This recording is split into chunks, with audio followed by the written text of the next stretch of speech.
이럴 거면 도대체 이런 사람은 왜 연애해? 그런데 회피형이 아니어도 자신을 피할 수 있어요. 왜 그럴까요? 나랑 가까워질 것 같다가도 나를 피하는 것 같고 왠지 거리를 두는 것 같고 이런 경우가 회피형인가? 라는 생각 당연히 들 수 있죠. 그렇다면 자신과 자꾸 거리를 두면 회피형일까요? 아무리 자신을 피해도 회피형이 아닐 수 있어요. 왜 회피형이 아닌지를 설명하기 위해서는 회피형의 특징부터 말씀드려야 하는데요. 먼저 회피형의 특징부터 말씀드릴게요. 회피형은 자신이 거부당한 경험이 있으니 상대방에게 거부당하는 게 두려워 자신이 먼저 상대방과 거리를 두는 것이죠. 또한 사람을 잘 믿지 못하고요. 회피형을 만나다 보면 사람을 잘 못 믿어 라는 말을 많이 들어봤을 거예요. 그렇다 보니 자신의 속마음을 이야기를 하지 못하죠. 상대방에게 의지도 하지 않고 도움도 요청하지 않고요. 상대방이 자신한테 의지하고 도움 요청하는 것 또한 싫어하고요. 이럴 거면 도대체 이런 사람은 왜 연애해? 라는 생각 당연히 들 수 있죠. 그렇지만 연애를 안 하기에는 외롭거든요. 그러니 누군가를 만나죠. 하지만 만나긴 해도 깊은 관계보다는 가벼운 관계를 선호할 수밖에 없어요. 책임과 의무는 싫어하니깐요. 또한 연애 기간 자체도 짧고요. 연애를 하는 중에도 이별을 전제로 하죠. 그렇다 보니 헤어졌을 때를 대비한 보험을 찾겠다며 바람도 많이 피고요. 그리고 상대방과 거리를 두기 위해 끊임없이 단점을 찾죠. 또한 사람이라면 분명 완벽하지 않는 모습, 어설픈 모습이 보이는데 이런 부분에 대해 실망을 너무 크게 하고요. 그리고 본인의 감정을 억누르기 때문에 자신의 감정도 잘 몰라요. 그렇다 보니 상대방의 감정 또한 잘 알지 못하고요. 당연하게도 공감 능력 자체도 떨어질 수밖에 없죠. 그리고 연애를 하다 보면 늘 좋기만 할 수는 없잖아요. 서로 맞지 않는 부분이 생길 수도 있고요. 그런데 이런 상황 자체를 서로 대화하고 조율하는 과정을 통해 해결할 생각을 하기보다는 상황 자체를 피하려고 하죠.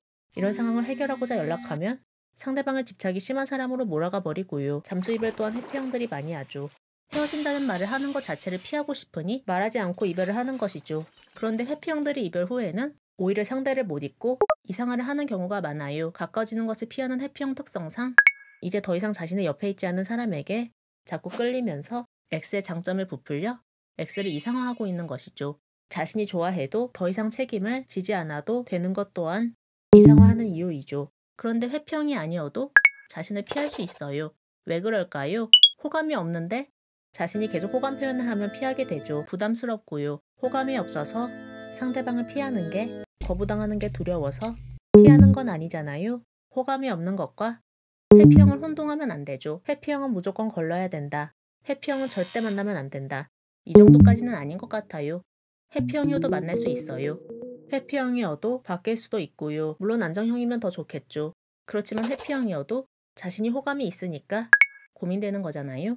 그렇지만 회피형인 본인이 자신에 대해 인정하고 바뀌려는 의지가 있어야 타인의 도움으로 바뀔 수 있다고 봅니다. 바뀔 의지가 없다면 자신이 아무리 노력해도 상대방을 바꾼다는 건 매우 어렵죠. 바뀔 의지가 없어도 만나겠다고 한다면 회피형인 상대방이 바뀌지 않을 거라고 생각하고 만나는 게 맞죠.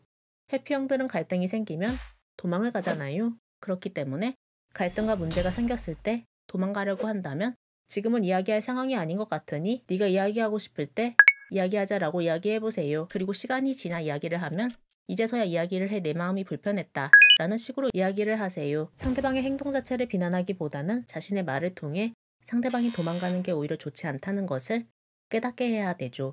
그리고 자신이 먼저 상대방에게 속마음을 이야기하며 상대방 또한 자신에게 속마음을 이야기할 수 있도록 해야 하고요. 또한 상대방에게 도움을 요청하고 상대방이 들어주고 자연스럽게 상대방 또한 자신에게 도움을 요청하고 자신이 들어주고 이런 방향으로 가야 하고요.